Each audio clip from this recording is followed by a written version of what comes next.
জান্নাতে নবীর কাছে থাকার একমাত্র মাধ্যম হলো সুন্নত কাছে রাখা। ভালো করে শুনেন, যার কাছে সুন্নত যত কাছে, জান্নাতে সে তত বেশি নবীর কাছে। সুবহানাল্লাহ বলবেন না? এর বাস্তব নমুনা হলো হুজ্জাতুল ইসলাম কাসেম নানতুবির খবর নেন। কাসেম নানতুবি রহমাতুল্লাহি আলাইহি দেওবন্দ মাদ্রাসার প্রতিষ্ঠাতা। সেই দেওবন্দ মাদ্রাসার একজন শাইখুল হাদিস ছিলেন ইউনুস রহমাতুল্লাহি আলাইহি, যিনি জীবনে বিয়ে করে নাই। ওনাকে প্রশ্ন করেছে, হুজুর আপনি বিয়ে করেন নাই কেন? উনি বলেছিলেন, নাকাহতু বিল বুখারী, আমার বুখারীর সাথে বিয়ে হয়ে গেছে। বুখারী হাদিসের, বুখারী শরীফের এত পাগল ছিল, বিয়ে করবার সময় পর্যন্ত পায় নাই। জোরে কোন সুবহানাল্লাহ। ইউনুস রহমাতুল্লাহি আলাইহি একটা কারগুজারি শোনাচ্ছেন। দেওবন্দ মাদ্রাসার পাশে একজন সাধারণ মানুষ, উনি স্বপ্ন দেখছে। ওই সাধারণ মানুষের একটা স্বপ্ন ইউনুস রহমাতুল্লাহ আলাইহি শোনাইতেছেন। একদিন আয়েশা বলছে, হুজুর আমি স্বপ্ন দেখছি। কে যেন আয়েশা বলতেছে, নবী আসছে, যাইবানি নবীরে দেখতা। সুবহানাল্লাহ বলবেন না? স্বপ্নে দেখতেছে নবী আসছে, নবীর সাথে দেখা করবানি। হুজুর স্বপ্নের ভেতরে লাফ দিয়া দাঁড়ায় গেলাম, নবী আসছে, নবীরে দেখার জন্য ঘর থেকে বের হয়ে গেলাম। ইউনুস রহমাতুল্লাহি আলাইহি বলে, নবী পাগল, নবীরে দেখার জন্য ঘর থেকে বের হয়ে গেছে। রাস্তা দিয়া যাচ্ছে, হঠাৎ করে রাস্তার কিনারায় দেখে দুর্বল কদমে ধীরে ধীরে একজন বুড়া মানুষ হাঁটে। আস্তে আস্তে করে বুড়া মানুষ হাঁটতে আছে। ইউনুস রহমাতুল্লাহি আলাইহি বলেন, ওই আল্লাহর ওলি বয়ান করে, হুজুর আমি দেখলাম কাসেম নানতুবি রহমাতুল্লাহি আলাইহি হাঁটতে আছেন। জিজ্ঞাসা করলাম, হুজুর আপনি কোথায় যান? ওই খবর পাইছি অমুক ময়দানে নাকি নবী আসছে, নবীর সাথে দেখা করার জন্য যায়। আপনার আমার নবীকে দেখার জন্য কাসেম নানতুবিও যায়। কাসেম নানতুবি দেখার জন্য যাচ্ছে। ওই লোক বলে, কাসেম নানতুবি ধীরে ধীরে ধীরে ধীরে আস্তে আস্তে হাঁটে। আমার তো সহ্য হচ্ছে না, কখন আমি নবীর সাথে দেখা করব। কাসেম নানতুবি বুড়া মানুষ, কাসেম নানতুবি বৃদ্ধ মানুষ, বুড়া মানুষ ধীরে ধীরে হাঁটে। আমার তো সহ্য হয় না। ওই লোকটা কয়, হুজুর আমি দৌড়ে শুরু করলাম আমার নবীকে দেখা করার জন্যে। এক দৌড়ে নবীর মজলিসে গিয়ে হাজির হয়ে গেলাম। আমি দেখলাম নবীর ডান পাশে আরো 4টা চেয়ার আছে। 4টা চেয়ারে 4 জন মানুষও বসা আছে। নবীর পাশে আবু বকর, এরপরে ওমর, এরপরে উসমান, এরপরে আলী, সাহাবা আজমাইন সামনে বসা। বাম পাশে একটা চেয়ার খালি। আমি নবীর সাথে সালাম দিয়া মুসাফা করেছি। আল্লাহ নবী আমারে মুসাফা করিয়া টান দিয়া চেয়ারের ভেতরে বসায়া দিছে। নবীর কাছের চেয়ারে বসার পর আমি মনে মনে ভাবতেছি, কাসেম তুমি যে ধীরে ধীরে আসতেছো, আর কোনো চেয়ার নাই বসার জন্য। আমি একটা খালি চেয়ার পাইলাম, নবী আমারে বসায়া দিছে। ও কাসেম কোথায় বসবা? কোন চেয়ারে তুমি বসবা? তোমার জন্য কোন চেয়ারও খালি নাই। কাসেম নানতুবি রহমাতুল্লাহি আলাইহি এখনো পর্যন্ত আসে নাই। লোকটা বলে, আমি মনে মনে ভাবতে আছি, কাসেম শেষ করব নামাজের পরে শুরু হইল, কথাটা শেষ করলে নাকি একজন সালামে আজানের জবাব দেন। কাসেম নানতুবি রহমাতুল্লাহি আলাইহি এখনো পর্যন্ত আসে নাই। লোকটা মনে মনে ভাবে, কাসেম তুমি আসবা কিন্তু চেয়ার পাবা না। হঠাৎ করে কাসেম নানতুবি মজলিসে ঢুকে গেছে। এই মজলিসে ঢোকার পর আমার নবী বড় খুশি হয়ে গেছে, সাহাবায়ে কেরাম বড় খুশি। কাসেম নানতুবি আস্তে আস্তে করে নবীর কাছে আসছে। আমার নবীর কাছে আসার পর নবী মুসাফা করিয়া টান দিয়া বুকের সাথে মিলায়া কাসেম নানতুবিকে আমার নবী নিজের কুল মুবারকে বসায়া দিল, নিজের রানের উপর বসায়া দিল। তখন আমি বললাম, হুজুর আমি নবীরে জিগাইলাম, নবী গো আমি আগে আসছি আপনার পাশে, আমারে বসায়া দিলেন, কুলে বসাইলেন না। কাসেম নানতুবি আসছে পরে, কিন্তু আপনার রানের উপর কুলে বসায়া দিলেন গো। ও গো নবী কি ব্যাপার? আমি এমন কি অন্যায় করলাম? আল্লাহর নবী বলে, বন্ধু তুমি আগে আসছো, কাসেম নানতুবি পরে আসছে, কিন্তু তোমার আর কাসেম নানতুবির মধ্যে পার্থক্য হলো কাসেম নানতুবির অন্তরে তোমার চেয়ে সুন্নতের মুহাব্বত ভালোবাসা বেশি। কাসেম আমি নবীর সুন্নতকে বেশি মুহাব্বত করে বেশি ভালোবাসে, আমি যার কারণে কাসেম নানতুবির কোলে শোয়ায়া দিলাম, কোলে বসায়া দিলাম। দুনিয়াবাসীরা বুঝাইয়া দিছে আমার নবী বোঝাতে চায় সুন্নত যার কাছে থাকবে জান্নাতে সে নবীর কাছে থাকবে। অতএব নবীর কাছে জান্নাতে থাকার জন্য নবীর মুহাব্বত সুন্নতের মাধ্যমে প্রমাণ করা লাগবে। আল্লাহ পাক রব্বুল আলামিন আমাদের সবাইকে সুন্নতের উপর আমল আর জিন্দেগি বানাইবার তৌফিক দেন, সবাই বলি আমিন। আমি আপনাদের সামনে সূরাতুল কাহাফের 28 নম্বর আয়াত তেলাওয়াত করেছি। 28 নম্বর আয়াতের ভেতরে আল্লাহ পাক রব্বুল আলামিন তার হাবিবকে একটা নির্দেশনা পেশ করেছেন, ও নবী, 3 দোষী মানুষের কথা শুনবেন না। সবার কথা শোনা যাবে না, সবার কথা মানা যাবে না, সকলের সাথে চলাও যাবে না। কথা মানার আগে ফলো করেন ওই লোকটার কথা মানার মতো যোগ্যতা আছে কিনা। এজন্য আল্লাহ বলে 3 দোষী মানুষের কথা নবী শুনবেন না। এই আয়াতটা নাজিল হয়েছে কখন? যখন নবী পাকের সামনে গরিব গোরাবা সাহাবাই কারাম বসা। সাহাবাই কারাম তো বেশিরভাগ গরিবই ছিলেন, হত দরিদ্র দিন মজদুর ছিলেন, খেটে খাওয়া মানুষজন ছিলেন, এক কাপড়ে জিন্দিগি ছিল অনেকের। কাফের বেঈমানরা, টাকাওয়ালা পয়সাওয়ালারা আয়েশা মুহাম্মদ নবীকে বলো, মুহাম্মদ তুমি তোমার সামনের গরিব মানুষগুলাকে সরাইয়া দাও, আমরা তোমার সাথী হয়ে যাব। খেয়াল করে শুনেন, ১৫০০ বছর আগের টাকাওয়ালা পয়সাওয়ালা ক্ষমতাওয়ালার বক্তব্য। মুহাম্মদ আপনার পাশ থেকে, কাছের থেকে গরিব দুর্বল হত দরিদ্র দিন মজদুর কৃষক শ্রমিক এই যে গরিব মানুষগুলাকে সরাইয়া দেন, ওরা যদি আপনার থেকে দূরে সরে যায় আমরা আপনার সাথী হয়ে যাব। ১৫০০ বছর পরে আধুনিক যুগেও কাফের বেঈমানদের কথা বলছি না, মুসলমানদের ভেতরেও আছে কিছু টাকা হলে, ক্ষমতার চেয়ার হলে, পয়সা হলে, বাড়ির মালিক হলে, গাড়ির মালিক হলে এলাকার গরিব মানুষগুলোকে মানুষই মনে করে না। এই সমস্যা শুধুমাত্র সমাজের অন্যান্য ক্ষেত্রে এমন নয়, এখন মসজিদ মাদ্রাসায় ঢুকেছে। এলাকায় চেয়ারম্যানই করি হিসেবে এই খবর আমার কাছে অনেকগুলো আছে। আমি দেখেছি অনেক মসজিদ কমিটির সদস্য পদের বায়োডাটা, মাদ্রাসার কমিটি হয়েছে, সেখানে দেখলাম টাকাওয়ালা পয়সাওয়ালারাই কমিটির সদস্য, সভাপতি, সেক্রেটারি, কার্যকরী মেম্বার, টাকা আছে, পয়সা আছে, ক্ষমতা আছে, অথচ মসজিদের পাক্কা নামাজি 5 ওয়াক্ত নামাজ পড়ে, মসজিদের সাথে দিল লাগানো, 1 ওয়াক্ত নামাজ বাসায় পড়ে না, সুন্নত মসজিদে আদায় করে, মসজিদ ঝাড়ু দেয়, মসজিদটারে মাঝে মাঝে ধুইয়া পরিষ্কার করে, সুযোগ পাইলে মুয়াজ্জিনের দায়িত্বে আজানও দেয়, আল্লাহওয়ালা, কিন্তু কমিটিতে তার নাম নাই। অপরাধ একটাই, লোকটা গরিব। আল্লাহওয়ালা হওয়ার পরেও গরিব হওয়ার অপরাধে কমিটিতে তাকে রাখা হয় না। এমন মসজিদ মাদ্রাসা কমিটিও বাংলাদেশে এখন আছে না নাই?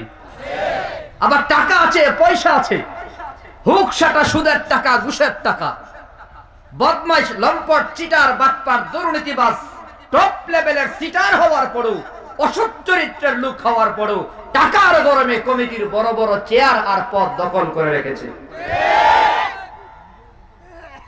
এমন আছে না নাই? এই হলো অবস্থা। গরিবদেরকে মানুষই মনে করে না। অথচ আপনার আমার নবী কি বলেন? সহিহ মুসলিমের 2737 নম্বর হাদিসে আল্লাহর নবী বলেন, ক্বালান নবিয়্যু সাল্লাল্লাহু আলাইহি ওয়াসাল্লাম, ইত্তালাতু ফিল জান্নাহ ফারাআইতু আকসারা আহলিহাল ফুকারা। আমি নবী জান্নাতের ভেতর উকি দিলাম। এই যে এমনি উকি দিছে, জান্নাতের ভেতরে সাধারণত মানুষ কম না বেশি? কথা কয় না? আরে জান্নাতের ভেতর মানুষ কম না বেশি? রফিকুল ইসলাম মাদানির মাহফিলেই যদি এত মানুষ হয়, মাওলানা মামুনুল হকের মাহফিলে কত মানুষ হবে? তো সমস্ত নবীর উম্মত জান্নাতি যারা, তারা জান্নাতের ভেতরে, অসংখ্য অগণিত মানুষগুলোর ভেতরে আল্লাহর নবী বলেন আমি উকি দিলাম, ফারাআইতু আকসারা আহলিহাল ফুকারা, আমি জান্নাতের ভেতর তাকিয়ে দেখলাম জান্নাতে যত মানুষ আছে সবচেয়ে বেশি হলো গরীব। সুবহানাল্লাহ।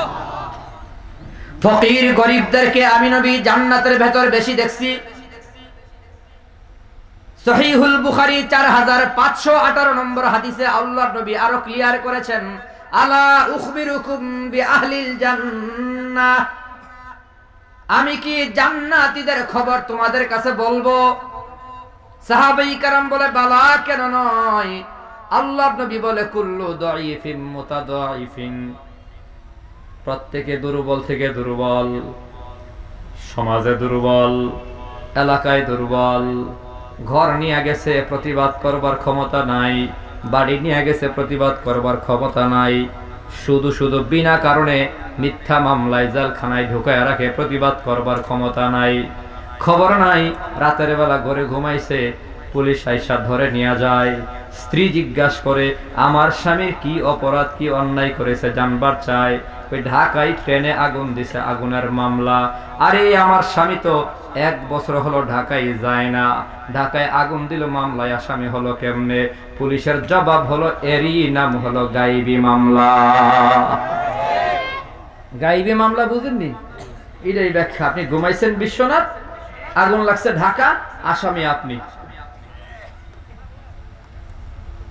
খামাখা মিথ্যা মামলা দিয়া দুর্বল মানুষগুলাকে জেলখানায় বন্দী করে রাখে, হাতে হাত করা লাগায়া, পায়ে ডান্ডা বিড়ি পড়ায়া, কোমরে রশি বাইন্দা, কোর্টে মনে চাইলে দাঁড় করায়, মনে চাইলে জেলখানায় ঢুকায়া দেয়। এরা দুনিয়াতে বড় দুর্বল, কিন্তু আল্লাহর নবী বলে দুর্বল মানুষগুলোকে আমি নবী জান্নাতের ভেতরে দেখছি। আমাদের চিন্তা নাই, টেনশন নাই, ভয় নাই, কোনো পেরেশানিও নাই, নবী আমাদেরকে জান্নাতের ভেতর দেখছেন। আল্লাহ নবী বলে আমি জান্নাতে গরিব দেখলাম, দুর্বল দেখলাম। আমিও বাংলাদেশে মাহফিল গুলোতে ঘুরে ঘুরে দেখলাম, মাহফিল গুলো হলো জান্নাতের বাগান, এ বাগানগুলোর ভেতরে গরিবের সংখ্যাই বেশি। খুব ধনী মানুষ মাহফিলে আসে না, খুব টাকাওয়ালা মাহফিলে আসে না, খুব বড় শিল্পপতি মাহফিলে আসে না, গাড়িওয়ালা বাড়িওয়ালা মাহফিলে আসে না। বেশিরভাগ হলো মধ্যবিত্ত, নিম্নবিত্ত, দুর্বল, গরিব, দিন মজদুর, কৃষক, শ্রমিকরা মাহফিলের ভেতরে থাকে। এক কথায় গরিব দুর্বল মানুষেরাই মাহফিলে থাকে বেশি। টঙ্গীর ইস্তেমার ময়দানে 3 দিন থাকবে যারা, বেশিরভাগ হলো গরিব। চরমনের মাঠেও 3 দিন যারা থাকবে, বেশিরভাগ হলো গরিব। আমাদের মাদ্রাসায় যে সন্তানগুলো পড়াশোনা করে, দেখবেন ওই সন্তানগুলো বেশিরভাগ গরিবের সন্তান। আমার কেন জানি মনে হয় নবী এই কথাটাই বুঝাইছেন, দুনিয়াওয়ালারা শোনো, তোমরা দেখো গরিব মানুষগুলো মাহফিলের প্যান্ডেলের ভেতরে বসা, তোমরা দেখো গরিব মানুষগুলো টঙ্গীর ময়দানে বসা, তোমরা দেখো গরিব মানুষগুলোর সন্তানগুলো মাদ্রাসায় পড়ে। আমি নবী এই গরিব দুর্বল মানুষগুলাকে জান্নাতের ভেতরে দেখছি। জোরে কোন সুবহানাল্লাহ।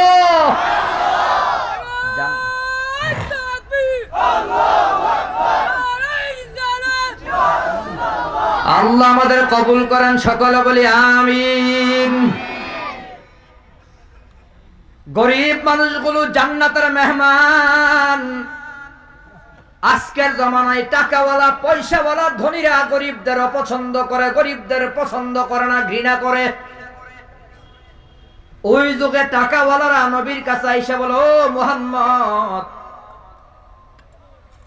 গরিব মানুষগুলাকে সরাইয়া দেন না, আমরা আপনার সাথী হয়ে যাব।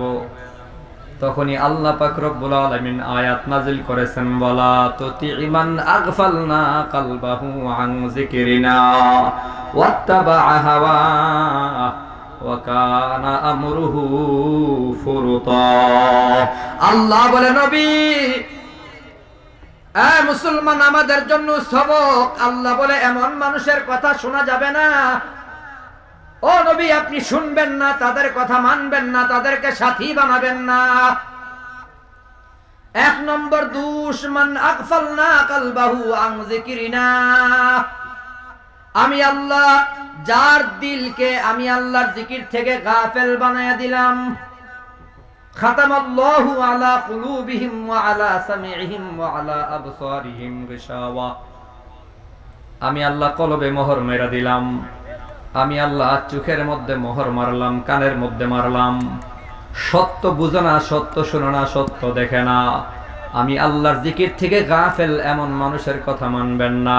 কেমনে বুঝাই?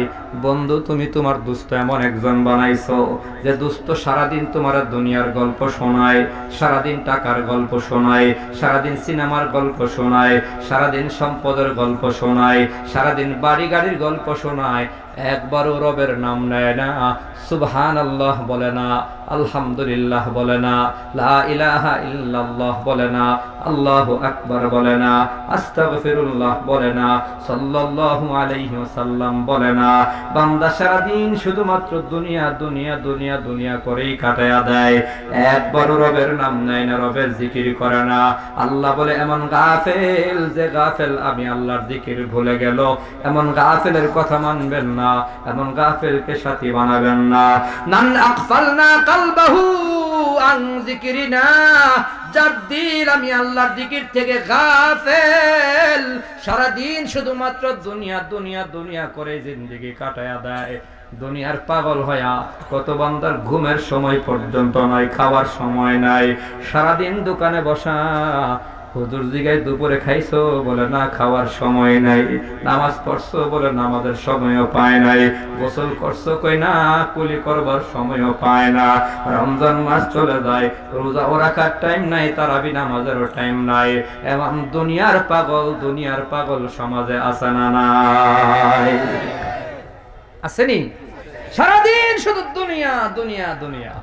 দেখা হলে আপনারে কইব, এই যে মুজিব কোটটা দেখছস, 2200 টাকা দিয়ে কিনছি, চশমার দাম 1200, মোবাইলের দাম 1.5 লাখ, গাড়ির দাম 12 লাখ, বাড়ি কিনছি একটা নতুন করে 22 লাখ টাকা দিয়া। সারাদিন শুধুমাত্র আপনারে এসব গল্প শোনায়। ওই যে দেখছো নি জমিনটা, এখান থেকে ওখান পর্যন্ত এসব হইলো আমার। ছেলে একটা আমেরিকা পাঠাইছি, আর একটা ইটালি যাইতেছে গা, মাইয়াডারে অস্ট্রেলিয়ায় বিয়ে দিছি, ছেলে সহ জামাই সহ অস্ট্রেলিয়ায় থাকে। সারাদিন শুধুমাত্র দুনিয়ার গল্প শোনায়। গাফেল, আল্লাহর নাম একবারও কয় না। আল্লাহ বলে এমন গাফেলের কথা শুনেন না, এমন গাফেলকে সাথীও বানায়েন না। এমন গাফেল সমাজে নাই? আল্লাহ ওয়াত্তাবা হাওয়া, আল্লাহ বলে 2 নাম্বার দূর, যারা মনের পূজা করে। ওয়াত্তাবা হাওয়া, মনে যা চাই তাই বলে, মনে যা চাই তাই কয়, মন্দাজিরা সাইডাই করে, মন্দাজিরা সাইডাই বলে, মনের পূজা করে। মনের পূজারীর কথা শুনবেন না, মনের পূজারীর সাথে আপনি চলবেন না। হ্যাঁ, যেটা মন চাইবো এটাই করবো, আর এটাই আমাদের মানতে হইব। হ্যাঁ, যা মনে চাইবো তাই বলবে, এটাই সমাজ মানতে হবে। ওয়াত্তাবা হাওয়া, যারা মনের পূজা করে তাদের কথা মানবেন না, তাদের সাথে চলবেন না, আর অভিশপ্ত। ওই যে বের হয়েছে ট্রান্সজেন্ডার, মনে মনে পুরুষ, মনে মনে নারী। ট্রান্সজেন্ডার মানে হলো রূপান্তরিত লিঙ্গ। জেন্ডার শব্দের শাব্দিক অর্থ হলো লিঙ্গ। জেন্ডার 2 প্রকার, আপনাকে পরিষ্কার মনে রাখতে হবে, কোরআন দ্বারা প্রমাণিত।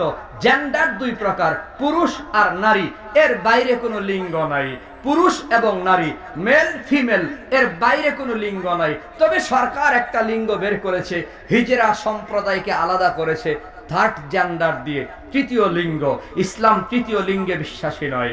ইসলাম বলে হিজরারাও পুরুষ নারীতে 2 ভাগে বিভক্ত থাকবে, এদেরকে সমাজ থেকে আলাদা করে 3য় পক্ষ বানিয়ে দেওয়া, 3য় লিঙ্গ বানিয়ে দেওয়া, 3য় স্টেজে বসাইয়া দেওয়া, 3য় পর্যায়ে সম্মান দেওয়া। ইসলাম সেটা সমর্থন করে না। হিজরা 2 ভাগে বিভক্ত থাকবে। হিজরা সন্তানের, যেই সন্তানের ভেতরে পুরুষালী ভাব বেশি থাকবে, গঠনে, সিস্টেমে, তার শারীরিক অবয়বে পুরুষ পুরুষ ভাব যদি বেশি হয় সে পুরুষ হবে, আর নারী নারী ভাব যদি বেশি হয় সে নারী হবে। হিজরা বলতে কোনো শব্দ নাই, হয় নারী না হয় পুরুষ, 2 ভাগে বিভক্ত থাকবে। যদিও তারা দাবি করে থার্ড জেন্ডার, 3য় লিঙ্গ আবিষ্কার করে তাদেরকে সম্মানিত করেছে, আমি বলবো না না, থার্ড জেন্ডার আইন করে তাদেরকে সম্মানিত করা হয় নাই, বরং ইসলাম তাদেরকে সম্মান করেছে। ইসলাম তাদেরকে পরিবারে রেখেছে, দুই ভাগে বিভক্ত করেছে। আপনাদের আইন তাদেরকে পরিবার থেকে আলাদা করে দিয়েছে। আপনারা সম্মান দিতে পারেন নাই, ইসলাম দিয়েছে পর্যাপ্ত সম্মান। তৃতীয় লিঙ্গের সম্পদের বন্টন আপনারা ঠিক করতে পারেন নাই, কিন্তু ইসলাম ১৫০০ বছর আগে সব সম্পদ বন্টন ক্লিয়ার করে ফেলেছে। হিজরা মানে হলো লিঙ্গে ত্রুটি, প্রতিবন্ধী যেটাকে বলে, আল্লাহ প্রদত্ত ফাইসালা। আল্লাহ পাক চেয়েছেন তার বান্দা প্রতিবন্ধী হবে, প্রতিবন্ধী হয়েছেন। যদি পুরুষালী ভাব বেশি থাকে সে সম্পদের বন্টন তার ভাইদের মতো পেয়ে যাবে, নারী নারী ভাব বেশি থাকলে তার বন্টন তার বোনের মতো পেয়ে যাবে। এটাই হলো ইসলামের ফাইসালা। ইসলাম তাকে পরিবারে রেখেছে, ইসলাম তাকে সম্মানিত করেছে, ইসলাম তাকে বন্টন নামায় রেখেছে। ইসলাম পরিবার থেকে আলাদা করে নাই, আপনারা তৃতীয় লিঙ্গ বলে সমাজ থেকে আলাদা করে দিয়েছেন।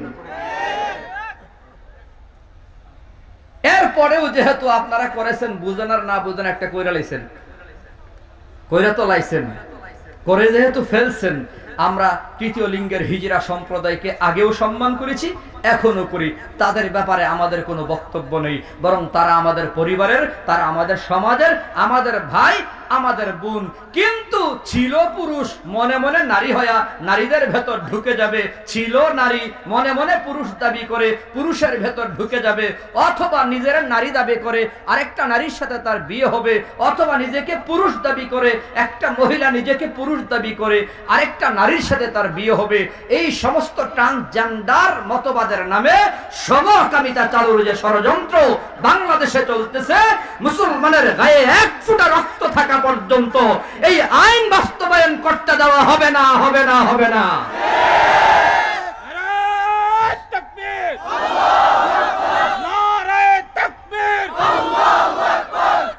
ট্রান্সজেন্ডার একটু বুঝে নেন, ট্রান্সজেন্ডার কারে কয়?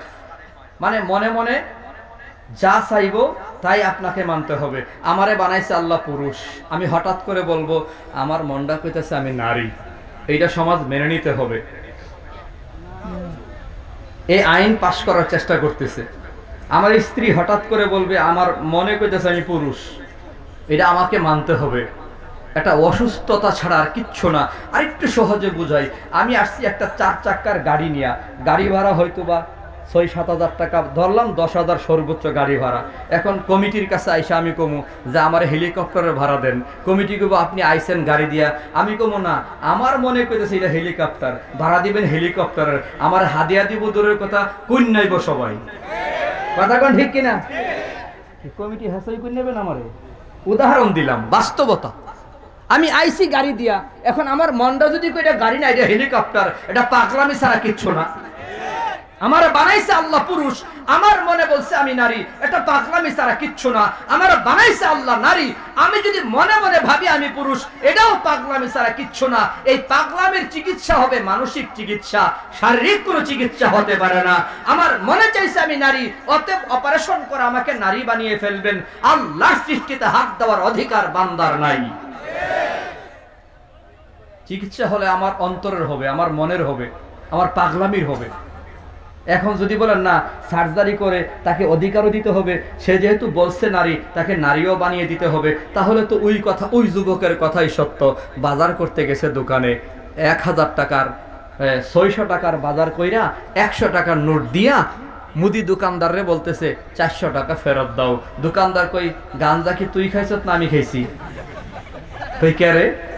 কই তুই দিলি ১০০ টাকার নোট, বাজার করলি ৬০০ টাকার, আরো দেওয়ার কথা তুই ৫০০, তুই উল্টা আরো ৪০০ চাইতে আসস, ঘটনা কি? তোমার নজরে ১০০ টাকা হইলে কি হইব? আমার মনটা কইতেছে এটা ১,০০০ টাকার নোট, আমার মন বলতেছে এটা ১,০০০ টাকার নোট। তোমার যদি মানতে অসুবিধা হয় তাহলে তুমি আমারে কলম দাও, আমি সার্জারি করে অপারেশন করে একটা শূন্য লাগিয়ে দিলেই ১০০ থেকে ১,০০০ হয়ে যাইব। এই যদি অধিকার বাস্তবায়ন করা হয় তাহলে তো আমার কৃষ্ণনগরের ইউনিয়নের ৭,০০০ মানুষ ভোট দিয়ে আমাকে চেয়ারম্যান বানিয়েছে। আমি এখন প্রধানমন্ত্রীর কার্যালয়ে গিয়া সালাম দিয়া কুম আসসালামু আলাইকুম, অনেক বছর প্রধানমন্ত্রিত্ব চালাইছেন আপনি, এখন আপনি বিদায় হন।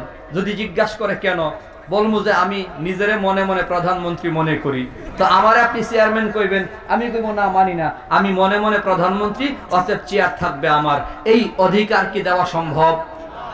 কথা বলে না, পাগলামি ছাড়া কিচ্ছু না। অতএব ট্রান্সজেন্ডার মতবাদ চালু করে সমকামিতা চালুর এক ষড়যন্ত্র চলতেছে। শুধুমাত্র এটাই নয়, বাংলাদেশের শিক্ষা কারিকুলামের ভেতরে মুসলমানদেরকে হিন্দুত্ববাদ শেখানো হচ্ছে, ছোট ছোট বাচ্চাদেরকে যৌন মিলনের কায়দা কানুন শেখানো হচ্ছে, বেহায়াপনা বেলাল্লাপনা শিক্ষা ব্যবস্থায় ঢুকাইয়া দেওয়া হচ্ছে।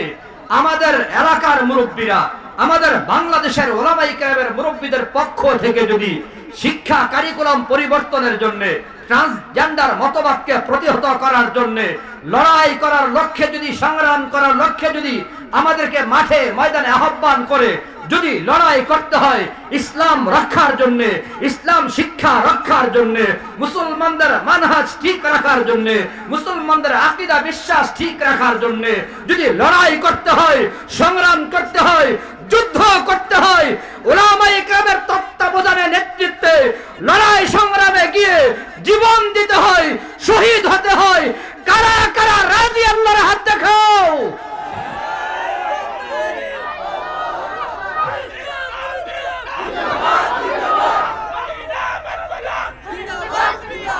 আল্লাহ আমাদের বুঝার তৌফিক দেন, সবাই বলে আমিন। আল্লাহ বলে ওয়াত্তাবা হাওয়া, যারা মনের পূজা করে তাদের কথা মানা যাবে? আয় কথা বলেন, তাদের কথা মানা যাবে? আপনারা কি ভয় পান? ভয় পান আপনারা? কারা কারা ভয় পান না একটু হাত তুলেন তো দেখি। যারা হাত তুলেছেন, যারা ভয় পান না অন্তর থেকে যারা হাত উঠাইছেন, তাদের কাছে আবেদন থাকবে প্রত্যেকে মিনিমাম 4-5 আঙ্গুল, আধ হাত, এক হাত, যার সামনে যুদ্ধর ফাঁকা জায়গা আছে আল্লাহর রাস্তে একটু আগায়া যাবেন। যে আগায়া যাবেন বুঝমু তার ভেতর বাহির ঠিক, যে আগাইবেন না বুঝমু ভেতরে একটু হইলো ভেজাল আছে। লা ইলাহা ইল্লাল্লাহ।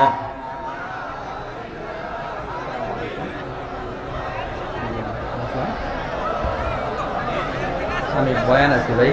লা ইলাহা ইল্লাল্লাহ, লা ইলাহা ইল্লাল্লাহ, লা ইলাহা ইল্লাল্লাহ, লা ইলাহা ইল্লাল্লাহ, লা ইলাহা ইল্লাল্লাহ, লা ইলাহা ইল্লাল্লাহ মুহাম্মাদুর রাসূলুল্লাহ সাল্লাল্লাহু আলাইহি ওয়াসাল্লাম। এই ভাইরা, আপনাদের বিশেষ আকর্ষণ মাদানী সাহেব SMS পাঠাইছে, চলে আসতেছে, বলছে আমি 7টার আগেই মঞ্চে চলে আসবো, বাজে 40, তাইলে আরো 20 মিনিট লাগবো। আমরা অপেক্ষা করবো তো ইনশাল্লাহ। আই ওকে একটু পিছাই আইলে আরো ভালো। যারা একটু দূরের থেকে আসতেছে, পোস্টারে লেখা বাদ আসা হুজুর, এখন আগে আয়া বললে যারা দেখছে বাদ আসা, হেরা একই হেরা বোধই ঠিক করে নাই, পোস্টারে লেখছে বাদ আসা, বক্তারা বয় দিছে আসার আগে। কিন্তু মাদানী আসবে, আমরা প্রয়োজনে নামাজ পিছাবো, আলোচনা যা শুনবো এশার নামাজের আগেই শুনে ফেলবো ইনশাআল্লাহ। বলেন ইনশাআল্লাহ। ভয় নাই তো ইনশাআল্লাহ? কিসের ভয়? মুমিন বান্দার কোনো ভয় নাই। আমি আমার বয়ানগুলোতে প্রায় সময় বলি, আরে যার সাথে মালিক আছে তার কোনো ভয় নাই। যার সাথে মালিক আছে তার কোনো, বাঘে গরুরে দৌড়ানো দিছে, গরু ঘাস খাই তুলিছিল, বাঘের দৌড় খাইয়া গরু দিছে দৌড়, নদীর কিনারায় গিয়া লাভ দিয়া জাপ দিয়া পড়ছে, কাদা মাটিতে ডাইবা গেছে গা। বাঘের গতি তো আরো বেশি, হেও দিছে দৌড়, এক দৌড়ে গিয়া লাভ দিছে, 10 হাত দৌড়ে গিয়া পড়ছে এই কাদা মাটিতে, বাঘেও ডাবছে। গরুর মালিক গরুরে তালাশ করতে আছে, আর ওই দিক দিয়ে বাঘে গরুরে কইতে আছে, শালার গরু তুইও মরছ আমারও মরছ, আর জায়গা পাইলে না লাভ দেওয়ার। গরু জবাব দিতেছে, দুষ্ট বাঘ তুমি মরছো আমি মরি নাই। এইটা আবার কেমনে? কই তোমার মালিক নাই, আমার মালিক আছে। কি আছে কপালে দেখবা তুমি বিকালে। গরুর মালিক আছে না নাই? গৃহপালিত গরু, গরুর মালিক গরুকে তালাশ করার জন্য জঙ্গলের কিনারায় গেছে, গিয়া দেখে যে গরু তো নাই, কই গেল রে? গরুরে তালাশ করতে করতে করতে করতে জঙ্গলের কিনারা পার হইয়া নদীর কিনারায় গিয়া দেখে গরু পয়রা ডাইবা রইছে, পাশে একটা বাঘও ডাইবা রইছে। বাঘের দেখেই মালিক বুঝা লইছে এই বাঘ শালার বেটা আমার গরুরে দৌড়াইয়া এই পর্যন্ত নিয়ে আসছে, কোনো সন্দেহ নাই। গরু উঠামো পরে, বাঘের বাপ ডাহামো আগে। বাড়িতে গিয়া লাঠি বেন্দা সব লইছে, আরো কিছু পোলা পাইনি ইয়াং জেনারেশন লয়ে আয়া এই পর্দার রোদে এগুলো খুলে দেন, কষ্ট হবে মানুষের। আর সামনে তো লাইটও নাই, মানুষ দেখবেও না, একটু কষ্ট। পেছনে কি জায়গা নাই বসার? জায়গা করে দেন বসার। খেরে দিয়ে দিছেন নি? হ্যাঁ, ও জমি আলু খেত, সর্বনাশ। এরপরে দাওয়াত দিয়ে বলছেন রফিকুল ইসলাম মাদানিরে দাওয়াত জায়গা না কইরা, বড় জায়গা লাগে, বুঝতে হবে তো। সাইডে জায়গা আছে তো, এই পর্দাগুলো খুলে দেন, এসব সিকিউরিটি খুলে দেন, এগুলো দরকার নাই। সাইডে ফেলে দিয়ে ঘুরে নিয়ে আইন, কষ্ট করেন একটু। আমার সময় এলোমেলো থাকুক, পরে যেন এলোমেলো না হয়, এগুলা খুলে দেন। সাইডে ফাইডে মানুষ যেন দাঁড়াইতে পারে। এত ডিজাইন দরকার ছিল না, বুঝছেন? এখন প্যান্ডেলও লাগে না, জায়গা বড় লাগে। যেমন আমার গ্রামের মাহফিল শুক্রবারে, আজকে বুধবার, বৃহস্পতি শুক্রবার বাদ জুমা। আমার মাদ্রাসায় দাওয়াত দিছি হলো আবু তোহা মোহাম্মদ আদনান, সেও তো চমৎকার কথা বলে। আমি বিশাল এক জায়গা করছি, এই জায়গার ডাবল হবে, মানুষ বলতেছে জায়গা হবে না। এত মানে আমি একটু শুধুমাত্র নবীনগর.টিভিতে সার্চ দিলাম, 50,000 ভিউ হয়ে গেছে 2 দিনে, যে আমার মাহফিল হবে এটা ভিউ হইতেছে, খালি হবে যে সবাই কইতেছে আসমো আসমো। এখন জায়গা যে কেমনে দেয় আল্লাহই জানে। এটাই ইসলামের বিজয়ের, ইসলাম যে এ জমিনে ইসলামী হুকুমত যে প্রতিষ্ঠিত হবে, এটাই হলো প্রমাণ। কথা বলেন ঠিক কিনা? যতই চেষ্টা করো যে আলেমদেরকে দমিয়ে ফেলবা, আলেমদেরকে দমন করে ফেলবা, এই চেষ্টা ব্যর্থ হবে, কোনো সন্দেহ নাই। বারবার নাস্তিক আর বেঈমানরা চেষ্টা করেছে, শাইখুল হাদিসকে জেলখানায় আটকে রেখেছে, মুফতি আমিনীকে আটকে রেখেছে, কিন্তু ইসলামের বিজয় ফেরাতে পারে নাই। 13 সালে জুনাইদ বাবুনগরীকে আটকালো, মামুনুল হক সহ অনেক ওলামায়ে কেরাম আটকালো, কিন্তু ইসলামের বিজয় আর ইসলামের এই জয়ধ্বনি, ইসলামের পক্ষে যে জনস্রোত জনসাগর, এগুলো ফিরাতে পারে নাই। 21 সালেও অসংখ্য আলেমকে জেলখানায় ঢুকাইলো, কিন্তু আলেমদের থেকে মানুষকে আলাদা করতে পারে নাই, জনসাধারণকে আলাদা করতে পারে নাই। এর দ্বারাই প্রমাণ হয় এই জমিনে ইসলামী হুকুমত প্রতিষ্ঠিত হবে, ইসলাম বিজয় হবে, মুসলমান বিজয় হবে। 2-4টা নাস্তিক আর মুরতাদ ইসলামের বিজয় ঠেকাতে পারবে না। সেদিন বেশি ধরে নয়, আমাদের মধ্যে একটু ত্রুটি বিচ্যুতি আছে, সেটা আমরা স্বীকার করি। আমাদের ভেতরে এখন ইউনিটি নাই, আমরা ঐক্যবদ্ধ না, এটা একটা দুর্বলতা। আমি মাঝে মধ্যেই বলি, আরে আজকে আমরা দলাদলি করি, এটাও সত্য কথা। আমাদের বাংলাদেশের ওলামায়ে কেরাম যদি ঐক্যবদ্ধ হয়, আমরা যদি ঐক্যবদ্ধ হয়, তো 2-4টা নাস্তিক আর মুরতাদ ভারতে পালাতে বাধ্য হবে, কোনো সন্দেহ নাই। দরকার হলো আমাদের এক হওয়া। আমি খুব আফসোস করেই বলি, ওয়াতাসিমু বিহাবিলিল্লাহি জামিআন ওয়া লা তাফাররাকু। আল্লাহ বলেছেন কোরআনের রশ্মিকে মজবুত করে ধরো, ওয়া লা তাফাররাকু, নিজেদের ভেতরে দলে উপদলে বিভক্ত হয়ো না। নবী বলেন আল মুসলিমু আখুল মুসলিম, মুসলমান মুসলমান ভাই। মুসলিম শরীফের 2586 নম্বর হাদিসে আল্লাহর নবী বলে আল মুসলিমুনা কা রাজুলিন ওয়াহিদ, তামাম দুনিয়ার সমস্ত মুসলমান মিলে একটি মাত্র দেহ। আমি যেটা বিশ্বাস করি, লা ইলাহা ইল্লাল্লাহ মুহাম্মাদুর রাসূলুল্লাহ, এই কালিমাই বিশ্বাসী এক মুসলমান আরেক মুসলমানের ভাই, এক মুসলমান আরেক মুসলমানের ভাই। ভাই ভাই কোনো দালাদুলি নাই।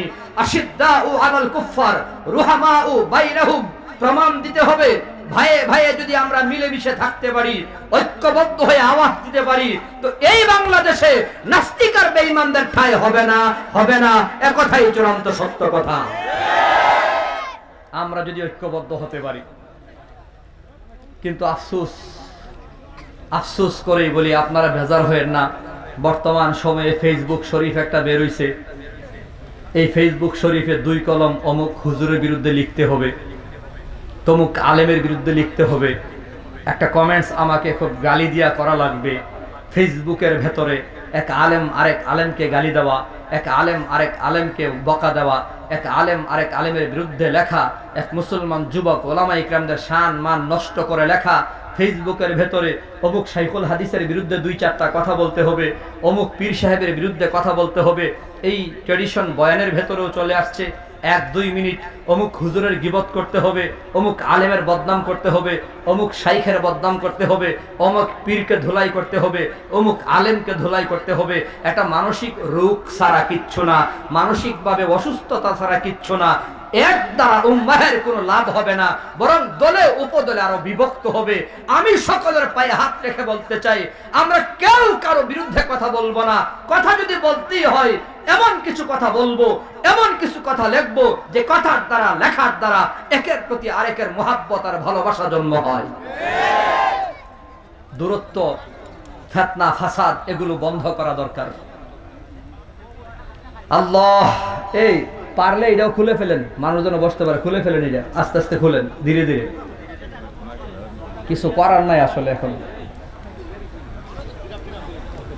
আচ্ছা, ওইদিকে ধীরে ধীরে হোক, আমরা এইদিকে যারা বসছি আমরা শুনতে থাকি। আশেপাশে কথা কইেন না, আপনারা বসে যান, পরে সমস্যা। বয়ান যেহেতু শুরু হয়ে গেছে, তো আমি যেটা বলতেছিলাম, আল্লাহ বলে 3 দোষী মানুষের কথা মানবেন না। 1 নম্বর, যার দিল আল্লাহর জিকির থেকে গাফেল।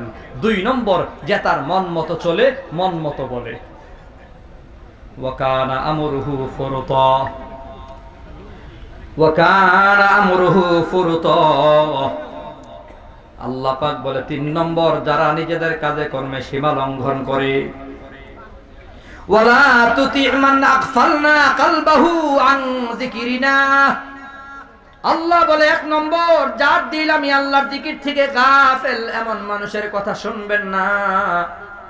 ওয়াত্তাবা হাওয়া, যে তার মনের মতো চলে, মনের মতো বলে, এমন মানুষের কথা শুনবেন না। ওয়া কানা আমরুহু ফুরতা। 3 নম্বর, যারা নিজেদের কাজে কর্মে সীমা লঙ্ঘন করে, এমন মানুষের সাথে চলবেন না। সীমা লঙ্ঘন কারে বলে? কোন কোন কাজকে সীমা লঙ্ঘন করে?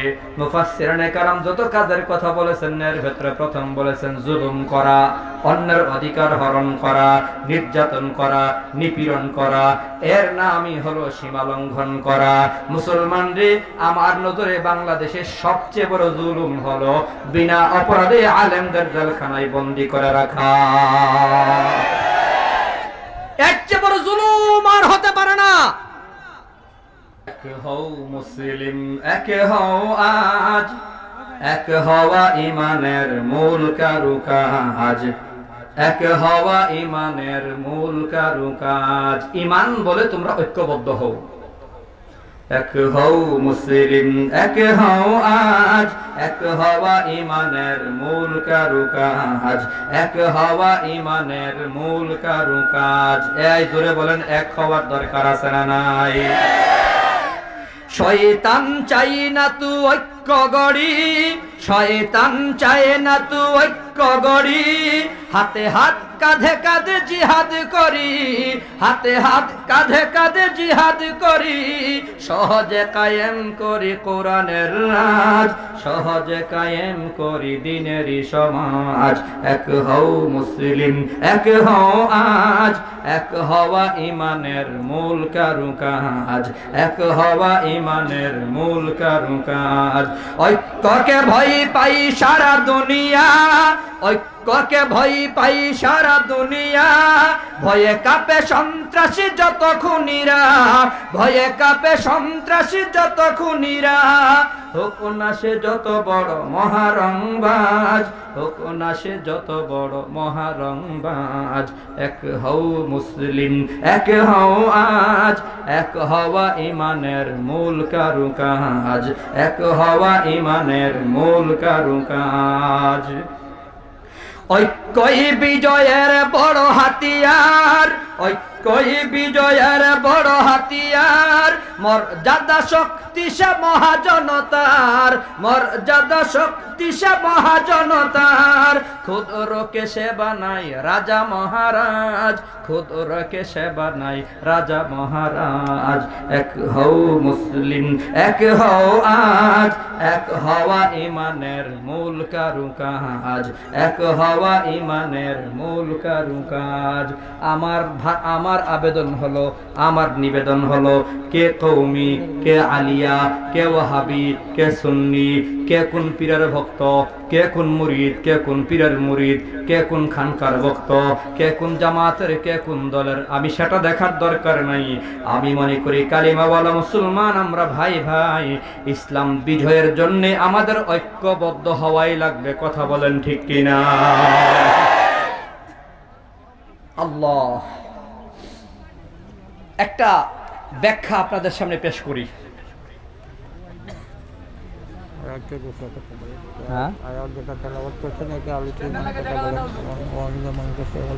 সমস্যা আছে, আল্লাহ ভরসা, আলহামদুলিল্লাহ কোন। আরে সব সমস্যার সমাধান কইরাই চেয়ারম্যান হইছি, এগুলো ব্যাপার না।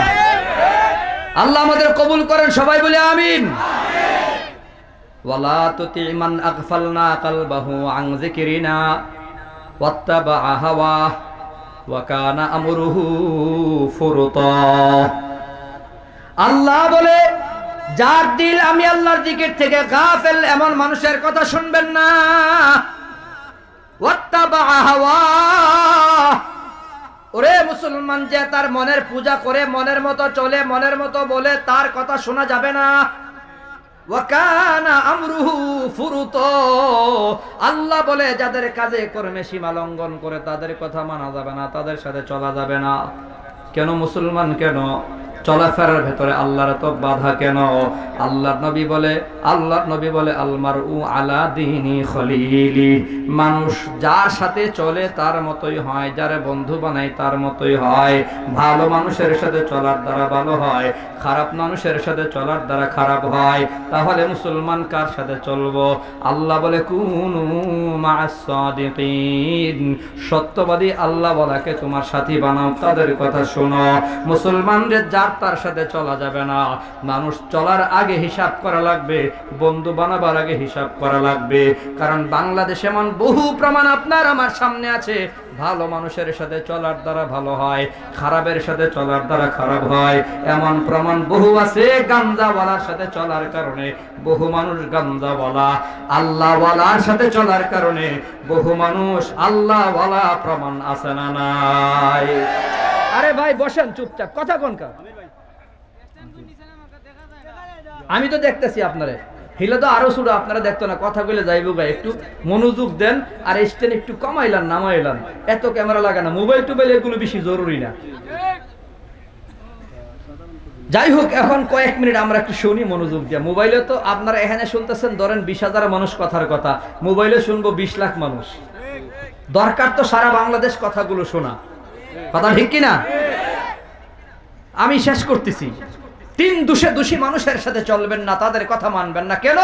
মানুষের একটা স্বভাবজাত ধর্ম হলো মানুষ যার সাথে চলে তার মতোই হয়, যার সাথে চলে তার মতোই হয়। আপনি দেখেন, গাঞ্জাওয়ালার সাথে চইলা গাঞ্জাওয়ালা, আল্লাহওয়ালার সাথে চইলা আল্লাহওয়ালা।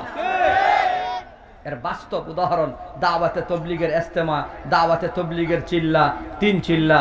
আগে নামাজ পড়তো না, রোজা রাখতো না, দাড়ি কামাইতো, টুপি পিনতো না, পাঞ্জাবি পিনতো না, মসজিদ চিনতো না, কিন্তু 3 দিন ইজতেমার মাঠে থাইকা আল্লাহর কুদরতে পরিবর্তন চলে এসেছে। এখন নামাজও পড়ে, দাড়িও রাখে, বিবিরে পর্দায়ও রাখে, এখন কেমন জানি আল্লাহওয়ালা হয়ে গেল। আমার জানা মতো দাওয়াতে তবলিগের মেহনতের দ্বারা, দাওয়াতে তবলিগের চিল্লার দ্বারা, দাওয়াতে তবলিগের 3 চিল্লার দ্বারা বহু আল্লাহ ভোলা মানুষ আল্লাহওয়ালা হয়ে গেছে। যারা শার্ট প্যান্টে ফ্যাশন করতো পাঞ্জাবি কেন আজ, দাড়ি টুপি আর পাগড়ি মাথায় বিশ্ব নবীর সাজ। যারা খাবার খাইতো পশুর মতো রাস্তায় দাঁড়িয়ে, বসে গেল সব দস্তরখানি হাতে হাতে মিলিয়ে। নেই ধনী আর গরিবের মাঝে নেই কোনো পার্থক্য, নেই ধনী আর গরিবের মাঝে নেই কোনো পার্থক্য। 3 দিন আর 3 চিল্লাই দূর হলো মতানৈক্য। কথা বুঝেছেন? দাড়ি টুপি ছিল না, এখন দাড়িওয়ালা, টুপিওয়ালা, পাঞ্জাবিওয়ালা।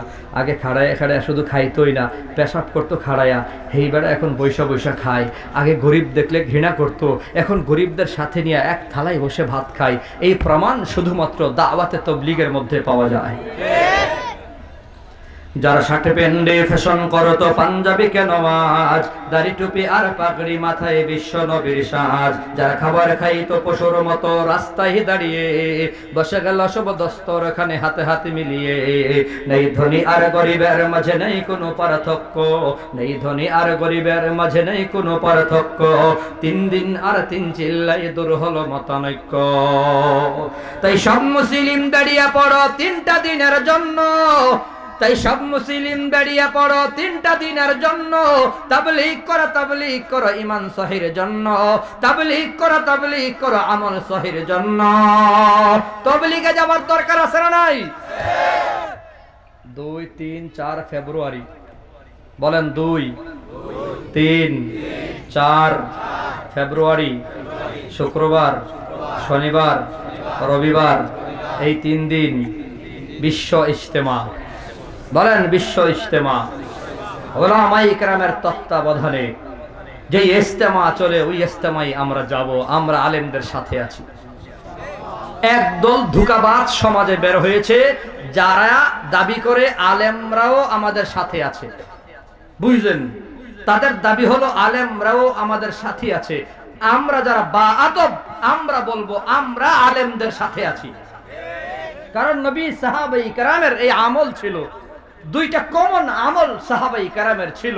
রাসূল যদি প্রশ্ন করেছে এটা কি, সাহাবায়ে কেরাম জানা থাকলেও বলতেন আল্লাহ এবং তার রাসূল ভালো জানেন। সুবহানাল্লাহ বলেন।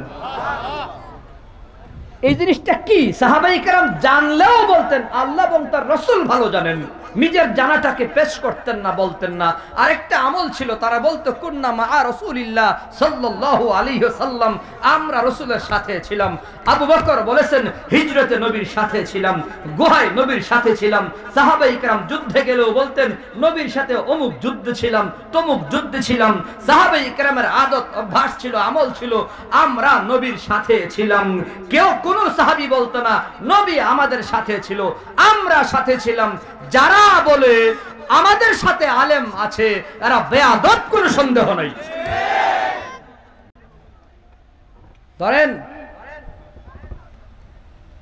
আমি আর আমার উস্তাদ একসাথে হজে গেলাম, ফেসবুকে ছবি দিলাম, ক্যাপশনে লিখলাম আমি হজে গেছি, আমার সাথে আমার হুজুরে গেছে।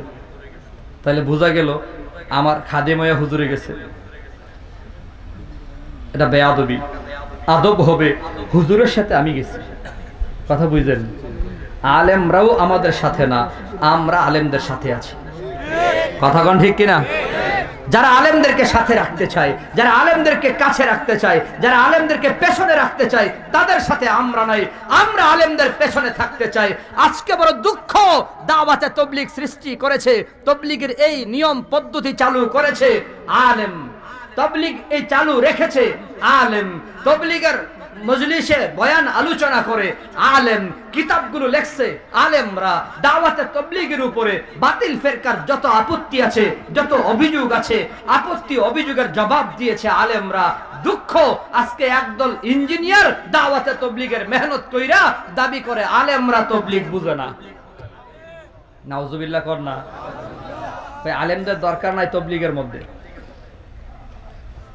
আল্লাহ আমাদেরকে 2, 3, 4 ফেব্রুয়ারি বিশ্ব ইজতেমায় উপস্থিত হওয়ার তৌফিক দেন। সবাই বলি আমিন।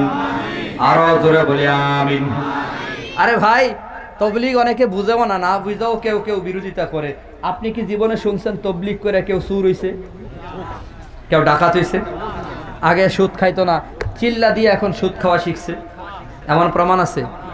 আমার জানা মতো এমন প্রমাণ আছে, আগে নষ্ট ভ্রষ্ট ছিল, চিল্লা দিয়ে আল্লাহর ওলি হয়ে গেছে। একটা গল্প শুনেন, কারগুজারি শুনেন। এক এলাকায় জামাত আসছে, জামাত এসে এক যুবকের হাতে ধরছে, এই যুবক তুমি 3 দিনের জামাতে চলো। তবলিগের একটা নিয়ম আছে, দেখেন হাতে যদি ধরে লাইছে, মারেও না ছাড়েও না, ঠিক না? ধরছে, মারেও না ছাড়েও না, কই 3টা দিন তুমি যাইবা। যুবক কই না, আমার বাড়িতে অনেক কাজ, আমার বাড়িতে বহু কাজ আছে। কই তাইলে তোর বাড়ি চল। বাড়িতে গেছে, পর্দার আড়ালে বউ দাঁড়ায় রয়েছে। আড়াল থেকে জিজ্ঞাসা করছে, কি গো মা, তোমার জামাইরে কইছিলাম তবলিগে নিতাম। আর এই যুবকের একটা বদ স্বভাব ছিল, তরকারিতে একটু লবণ বেশি দিলেই বউরে গুরু পিটান পিটাইতো। 3 বেলায় বউরে পিটাইতো, লবণ কেন বেশি। এখন তবলিগের মুরব্বী বলে, মা তোমার স্বামীকে 3 দিনের তবলিগে নিতে চাই, কিন্তু তোমার স্বামীর দাবি হলো বাড়িতে নাকি অনেক কাজ। মহিলা মনে মনে কয়, 3টা দিন যদি আমি তবলিগে জামাইরে বাড়াইতে পারি, অন্তত 3টা দিন ফিটার থেকে বাঁচতাম। চাচা আল্লাহর কসম, আমার বাড়িতে কোনো কাজ নাই, আমার জামাইরে তবলিগে লয়ে যান। ফিটার থেকে বাঁচতে পারলো কম কি। এবার মুরব্বী চাপ দিয়া ধরছে, কই তোমার 3 দিন যাওয়ানি লাগবো। ঠিক আছে, যাক, বউ সাক্ষী দিয়া লাইছে, মুরব্বীও ছাড়ে না, গেছে গা 3 দিনের তবলিগে। 3 দিন থাকার পর তবলিগের মুরব্বী বলে, বাজান তোর বাড়িতে দেখলাম তোর এলাকায় এক চিল্লার কোনো সাথী নাই, আল্লাহর হস্তে একটা চিল্লা যদি পুরা করতি। তবলিগের সবচেয়ে বড় মজার বিষয় হলো, তবলিগ যত করে মজা তত বাড়ে। আল্লাহু আকবার বলেন না। এইটার ভেতরে মজা ঢুকিয়ে দিছে আল্লাহ। 3 দিন থাকার পরে মেজাজ একটু পাল্টাইছে তো, কই আচ্ছা হুজুর আপনি যেহেতু বলছেন, ঠিক আছে ইনশাআল্লাহ, নিয়ত করলাম এক চিল্লা পুরা করে বাড়ি যাব। থাকা শুরু করছে, এক চিল্লা শেষ, বাড়িতে আয়ে পড়বো। আমি সব হাতে পেয়ে ধরে লেছে, বাজান তোর এলাকায় 3 চিল্লার সাথী নাই, 3টা চিল্লা পুরা করে যা, আর তোরে কিছু কইতাম না। আচ্ছা ঠিক আছে, আর 2 চিল্লা দিলে যদি 3 চিল্লা পুরা হয়, আলহামদুলিল্লাহ নিয়ত করলাম। এবার ফজরের পর মাসওয়ারাই বসছে। আমির সাহেব জিজ্ঞাসা করতেছে, খেদমতের সাথী কারা কারা হবেন? খেদমতের সাথী মানে হইলো যাদেরকে দায়িত্ব দেওয়া হবে খেদমতের সাথী, তারা বাজার সদাই করবে, কোড়াকারি বাসা যা আছে সব করবে, তরকারি ভাত রান্না কইরা সব সাথীরা খাওয়াইবো। সব সাথী খাওয়া দাওয়া শেষ হলে খেদমতের সাথীরা খাইবো। এরা হইছে খেদমতের সাথী। আমাদের মা বোনদের এই কাজটা, মা বোনরা দেখবেন রান্না বান্না কইরা ঘরের স্বামী সন্তানদের আগে খাওয়াইয়া শেষে থাকলে খায়, না থাকলে না খায়, ঠিক না? দাওয়াতের তবলিগের এই নিয়ম হলো, খেদমতের সাথীরা পরে খাবে। তো খেদমতের সাথী কারা কারা হবেন? সবাই তো হাত তুলছে। আমির সাহেব মনে মনে কইল যে হেরে দিয়া দেই। 1 চিল্লা পুরা হইছে, আর 2 চিল্লা আছে, এখন তারে কিছু খেদমতের সাথী বানিয়ে দেই। শুনছিলাম বরে পিড়াইতে লবণ বেশি দিলে তাইরে রান্না বান্নার কাজ দিয়া দেখি কি হয়।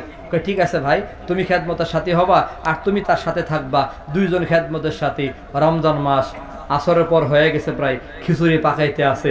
একজন গেছে গা উজু করতো, আরেকজন দিছে লবণ। হেও গেছে গা উজু করতো, হিলা উজু করে আয়া দিছে লবণ। 2 জনে লবণ দিলে যা হয়, এত লবণ পাকানো শেষ, জিব্বাই চেক করবার সুযোগও তো পাইছে না, কি আর করা। ইফতারের টাইমে বিতরণ করছে, সবাই খাইতে আছে, মুখে নিয়ে একজন জিব্বা বাইর করে দিতে আছে। হাই কেমনে খামু? কিন্তু তবলিগের আরেকটা নিয়ম আছে, খাবার মজা হোক আর সাজা হোক, কোন লাগবো আলহামদুলিল্লাহ। কি কোন লাগবো? আলহামদুলিল্লাহ কোন লাগবো। এখন খায় আর কয় আলহামদুলিল্লাহ, আলহামদুলিল্লাহ খুব মজা হয়েছে। মজা হয়েছে না কইলে তো সাথী ভাই কষ্ট পাইব। খাওয়া দাওয়া সবার শেষ, যারা রান্না করছে খেদমতের সাথী, এরা এবার 2 জনে খাইতে বইছে। মুখে দিয়াই মাথায় হাত দিয়ে সর্বনাশ, এত লবণ! কিরে তুই লবণ দিছ? কই হ্যাঁ আমি তো লবণ দিছি। কই আমিও তো দিছি, 2 জনে লবণ দিছি। হাই হাই, এটা কেমনে খাইলো তারা? কানে ধরে কইতেছে, আল্লাহ আমার ভাইয়েরা কষ্ট করে খাইছে, তাদের মেজাজের মতো আমার মেজাজের মতো ওদের যদি মেজাজটা হইতো, আজকে যে লবণ দিছিলাম কিলাইয়া পিঠের চামড়া উড়ে গেল। আল্লাহ, আর জীবনে বরে পিঠাইতাম না। কানে ধরছি, তওবা করছি। তরকারিতে লবণ, শুধু লবণ দিয়ে যদি তরকারি পাকায়, তারপর ভোরে আর মারতাম না। 3 চিল্লা পুরা করে বাড়িতে গেছে, বিবি রান্না করে খাবার দিছে, খায়া স্বামী কইতেছে আলহামদুলিল্লাহ, বিবি মনে মনে কই তবলিগ কইরা চিল্লা দিয়ে আসলে ভালো হইছে না অভিনয় করে গেলা জানে, আগামীকাল লবণ একটু বাড়াইয়া দেব। পরের দিন লবণ আর একটু বাড়াইয়া দিছে। বেশি লবণের তরকারি খায়াও স্বামী বলতেছে আলহামদুলিল্লাহ বিবি তোমার রান্না খুব মজা হয়েছে। এবার বিবির হৃদয়টা গলছে, না আমার স্বামী আসলেই চিল্লা দিয়া আল্লাহর ওলি হয়ে গেছে। এরপরে সুন্দর তরকারি রান্না করে স্বামী স্ত্রীর মোহাব্বতের সংসার প্রায় 1.5 মাস হয়ে গেছে গা। চিল্লার থেকে আইছে, পাশের বাড়ি আসছিল হিন্দু মহিলার বাড়ি, হিন্দু মহিলা আসছে, আয়সা জিগাই বুবু আপনার স্বামী কি বাড়িতে নাই? চিল্লাই জেগেছে আইসে না, কই আইসে যে 1.5 মাস হয়েছে। 1.5 মাস হয়ে গেছে গা, কোনো কিলাকিলি নাই, মারামারি নাই, ঠেলাঠেলি নাই, কোনো আওয়াজ নাই, হাম্বর দম্বর কোনো আওয়াজ শুনি না। ঘটনা কি? কই চিল্লা দিয়া আমার জামাইটা আল্লাহর ওলি হয়ে গেছে। হিন্দু মহিলা মারছে দৌড়, কোন ইচ্ছা বাড়ি দৌড় দিয়া বাড়িতে গিয়া তার স্বামীরে হাতে পায়ে ধরে কই তাড়াতাড়ি চিল্লাই যাও। আরে চিল্লা তো মুসলমানের কাম। হিন্দু মহিলা পায়ে বইরা কই জামাই দরকারে মুসলমান হও, তারপরও চিল্লাই গিয়া আল্লাহর ওলি হও। এই ফিডা ফিডি আর কিলাকিলি আর ভাল লাগে না। দাওয়াতের তবলিগের মেহনতের দ্বারা মেজাজের পরিবর্তন হয়। গাঞ্জাওয়ালা চোর ডাকাত আল্লাহওয়ালা হয়, প্রমাণ আছে না নাই? আল্লাহ কবুল করেন, সবাই বলি আমিন। অসুবিধা হচ্ছে আপনাদের, বুঝতেছি, সমস্যা নাকি? চলবে তো ইনশাআল্লাহ। মানুষ যার সাথে চলে তার মতোই হয়। আল্লাহ নবী বলে আল মারউ আলা দীনি খলিলি, এটা মানুষের স্বভাব, মানুষ যার সাথে চলে তার মতোই হয়। এবার হয়তো প্রশ্ন করবে যুবক আমি কার সাথে চলবো? আল্লাহ নবী বলে লা তুসাহিবু ইল্লা মুমিনা, ঈমানদার ছাড়া কাউরে বন্ধু বানায়ও না। আল্লাহ বলে 3 দোষী মানুষের কথা শুনবেন না, তাদেরকে সাথী বানাবেন না। এরপরে আল্লাহ বলে সত্যবাদী মানুষকে সাথী বানাও। নবী বলে মানুষ যার সাথে চলে তার মতোই হয়। অতএব মুসলমান তুমি কারে বন্ধু বানাইবা, কার সাথে চলবা? পয়গম্বর আরবি সাল্লাল্লাহু আলাইহি ওয়াসাল্লাম বলে সাথী যদি বানাও তাহলে 3টা গুণ দেখে সাথী বানাও। 3 গুণ যার মাঝে আছে তারে বন্ধু বানাও। ও মুরব্বী বাবা, যুবক বন্ধুরা, পর্দার আড়ালের মা বোনেরা, 3টা গুণ যার মাঝে আছে তারে তুমি দোস্ত বানাও, বন্ধু বানাও, তার সাথে প্রেম লাগাও, মোহাব্বত লাগাও। 1 নম্বর আল্লাহ নবী বলেন মান যাক্কারাকুম বিল্লাহি রুয়াতুহু ওয়া যাদা ফি ইলমিকুম মানতিকুহু ওয়া যাক্কারাকুম বিল আখিরাতি আমালুহু। আল্লাহ পাক রব্বুল আলামিন, আল্লাহ নবী বলেন 1 নম্বর গুণ দেখো যার চেহারা দেখলে আল্লাহর কথা মনে হয়। 2 নম্বর দেখো যার জবান থেকে জ্ঞান করব কথা বের হয়। 3 নম্বর দেখো যার আমল দেখলে আখিরাতের কথা মনে হয়। আমি আমার প্রায় বয়ানে বলে যুবক বন্ধু তুমি যারে তারে বানায়ও না, প্রেম মোহাব্বত আর ভালোবাসা যার তার সাথে লাগায়ও না। আসহাবে কাফের খবর নিয়ে দেখো, 7 জন যুবক গুহার ভেতরে নিজেদের ঈমান বাঁচাবার জন্য, জালেম বাদশার জুলুম থেকে নিজেদেরকে রক্ষা করার জন্য গুহার ভেতরে আশ্রয় নিয়েছে। তাদের সাথে একটা কুকুর আসহাবে কাফের বন্ধু বানাবার কারণে, দুস্থ বানাবার কারণে আল্লাহ 7 জন যুবকের সাথে কুকুরকেও আল্লাহ জান্নাত দিয়া দিছে। আমার আপনার নবীর সাথে প্রেম আর মোহাব্বত লাগাবার কারণে আল্লাহ গাধারে জান্নাত দিয়া দিছে।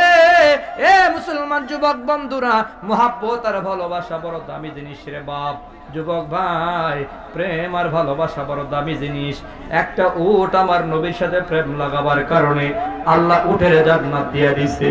একটা মরা খেজুর গাছ আমার নবীর সাথে প্রেম লাগাবার কারণে আল্লাহ মরা খেজুর গাছকেও জান্নাত দিয়া দিছে। অতএব নবীর সাথে প্রেম লাগাও, নবীর সাথে প্রেম লাগাও, নবীর সাথে মোহাব্বত লাগাও।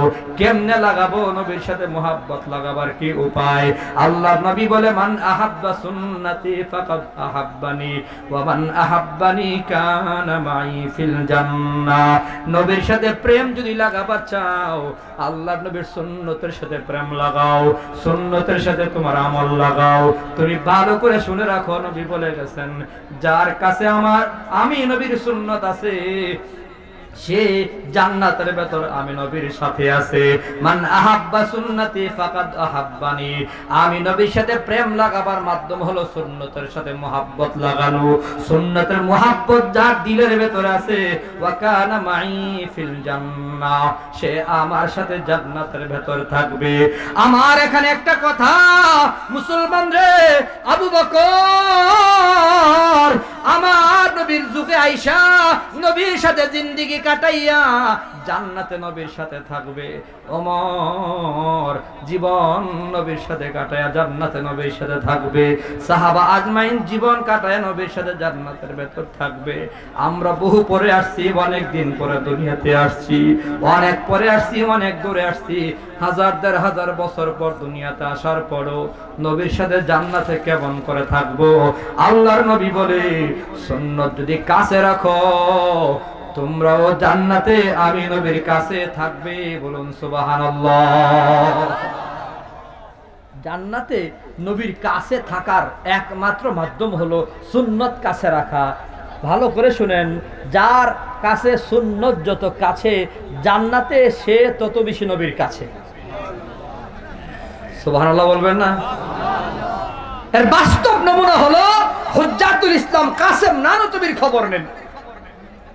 কাসেম নানুতুবি রাহমাতুল্লাহি আলাইহি দেওবন্দ মাদ্রাসার প্রতিষ্ঠাতা। সেই দেওবন্দ মাদ্রাসার একজন শাইখুল হাদিস ছিলেন ইউনুস রাহমাতুল্লাহি আলাইহি, যিনি জীবনে বিয়ে করে নাই। ওনাকে প্রশ্ন করেছে, হুজুর আপনি বিয়ে করেন নাই কেন? উনি বলেছিলেন, নাকাহতু বিল বুখারী, আমার বুখারীর সাথে বিয়ে হয়ে গেছে। বুখারী হাদিসের, বুখারী শরীফের এত পাগল ছিল, বিয়ে করবার সময় পর্যন্ত পায় নাই। জোরে কোন সুবহানাল্লাহ। ইউনুস রাহমাতুল্লাহি আলাইহি একটা কারগুজারি শোনাচ্ছেন। দেওবন্দ মাদ্রাসার পাশে একজন সাধারণ মানুষ, উনি স্বপ্ন দেখছে। ওই সাধারণ মানুষের একটা স্বপ্ন ইউনুস রাহমাতুল্লাহ আলাইহি শোনাইতেছেন। একদিন আয়েশা বলছে, হুজুর আমি স্বপ্ন দেখছি। কে যেন আয়েশা বলতেছে, নবী আসছে, যাইবানি নবীরে দেখতা। সুবহানাল্লাহ বলবেন না? স্বপ্নে দেখতেছে নবী আসছে, নবীর সাথে দেখা করবানি। হুজুর স্বপ্নের ভেতরে লাফ দিয়া দাঁড়ায় গেলাম, নবী আসছে, নবীরে দেখার জন্য ঘর থেকে বের হয়ে গেলাম। ইউনুস রাহমাতুল্লাহি আলাইহি বলে, নবীর পাগল, নবীরে দেখার জন্য ঘর থেকে বের হয়ে গেছে, রাস্তা দিয়া যাচ্ছে, হঠাৎ করে রাস্তার কিনারায় দেখে দুর্বল কদমে ধীরে ধীরে একজন বুড়া মানুষ হাঁটে। আস্তে আস্তে করে বুড়া মানুষ হাঁটতে আছে। ইউনুস রাহমাতুল্লাহি আলাইহি বলেন, ওই আল্লাহর ওলি বয়ান করে, হুজুর আমি দেখলাম কাসেম নানুতুবি রহমাতুল্লাহি আলাইহি হাঁটতে আছেন। জিজ্ঞাসা করলাম, হুজুর আপনি কোথায় যান? ওই খবর পাইছি অমুক ময়দানে নাকি নবী আসছে, নবীর সাথে দেখা করার জন্য যায়। আপনার আমার নবীকে দেখার জন্য কাসেম নানুতুবিও যায়। কাসেম নানুতুবি দেখার জন্য যাচ্ছে। ওই লোক বলে, কাসেম নানুতুবি ধীরে ধীরে ধীরে ধীরে আস্তে আস্তে হাঁটে। আমার তো সহ্য হচ্ছে না, কখন আমি নবীর সাথে দেখা করবো। কাসেম নানুতুবি বুড়া মানুষ, কাসেম নানুতুবি বৃদ্ধ মানুষ, বুড়া মানুষ ধীরে ধীরে হাঁটে। আমার তো সহ্য হয় না। ওই লোকটা কয়, হুজুর আমি দৌড়ে শুরু করলাম আমার নবীকে দেখা করার জন্যে। এক দৌড়ে নবীর মজলিসে গিয়ে হাজির হয়ে গেলাম। আমি দেখলাম নবীর ডান পাশে আরো 4টা চেয়ার আছে। 4টা চেয়ারে 4 জন মানুষও বসা আছে। নবীর পাশে আবু বকর, এরপরে ওমর, এরপরে উসমান, এরপরে আলী, সাহাবা আজমাইন সামনে বসা। বাম পাশে একটা চেয়ার খালি। আমি নবীর সাথে সালাম দিয়া মুসাফা করেছি। আল্লাহ নবী আমারে মুসাফা করিয়া টান দিয়া চেয়ারের ভেতরে বসায়া দিছে। নবীর কাছের চেয়ারে বসার পর আমি মনে মনে ভাবতেছি, কাসেম তুমি যে ধীরে ধীরে আসতেছো, আর কোনো চেয়ার নাই বসার জন্য। আমি একটা খালি চেয়ার পাইলাম, নবী আমারে বসায়া দিছে। ও কাসেম কোথায় বসবা? কোন চেয়ারে তুমি বসবা? তোমার জন্য কোনো চেয়ারও খালি নাই। কাসেম নানতুবি রহমাতুল্লাহি আলাইহি এখনো পর্যন্ত আসে নাই। লোকটা বলে আমি মনে মনে ভাবতে আছি কাসেম শেষ করলাম নামাজের পরে শুরু কথাটা শেষ করলে নাকি একজন সালামে আজানের জবাব দেন। কাসেম নানতুবি রহমাতুল্লাহি আলাইহি এখনো পর্যন্ত আসে নাই। লোকটা মনে মনে ভাবে কাসেম তুমি আসবা কিন্তু চেয়ার পাবা না। হঠাৎ করে কাসেম নানতুবি মজলিসে ঢুকে গেছে। এই মজলিসে ঢোকার পর আমার নবী বড় খুশি হয়ে গেছে, সাহাবায়ে কেরাম বড় খুশি। কাসেম নানতুবি আস্তে আস্তে করে নবীর কাছে আসছে। আমার নবীর কাছে আসার পর নবী মুসাফা করিয়া টান দিয়া বুকের সাথে মিলায়া কাসেম নানতুবিকে আমার নবী নিজের কুল মুবারকে বসায়া দিল, নিজের রানের উপর বসায়া দিল। তখন আমি বললাম হুজুর, আমি নবীরে জিগাইলাম নবী গো আমি আগে আসছি আপনার পাশে আমারে বসায়া দিলেন, কুলে বসাইলেন না। কাসেম নানতুবি আসছে পরে কিন্তু আপনার রানের উপর কুলে বসায়া দিলেন গো। ওগো নবী কি ব্যাপার, আমি এমন কি অন্যায় করলাম? আল্লাহর নবী বলে বন্ধু তুমি আগে আসছো, কাসেম নানতুবি পরে আসছে, কিন্তু তোমার আর কাসেম নানতুবির মধ্যে পার্থক্য হলো কাসেম নানতুবির অন্তরে তোমার চেয়ে সুন্নতের মোহাব্বত ভালোবাসা বেশি। কাসেম আমি নবীর সুন্নতকে বেশি মোহাব্বত করে বেশি ভালোবাসে। আমি যার কারণে কাসেম নানতুবির কোলে শোয়ায়া দিলাম, কোলে বসায়া দিলাম। দুনিয়াবাসীরা বুঝাইয়া দিছে আমার নবী বোঝাতে চায় সুন্নত যার কাছে থাকবে জান্নাতে সে নবীর কাছে থাকবে। অতএব নবীর কাছে জান্নাতে থাকার জন্য নবীর মুহাব্বত সুন্নতের মাধ্যমে প্রমাণ করা লাগবে। আল্লাহ পাক রব্বুল আলামিন আমাদের সবাইকে সুন্নতের উপর আমল আর জিন্দেগি বানাইবার তৌফিক দেন। সবাই বলি আমিন, আর জোরে বলি আমিন।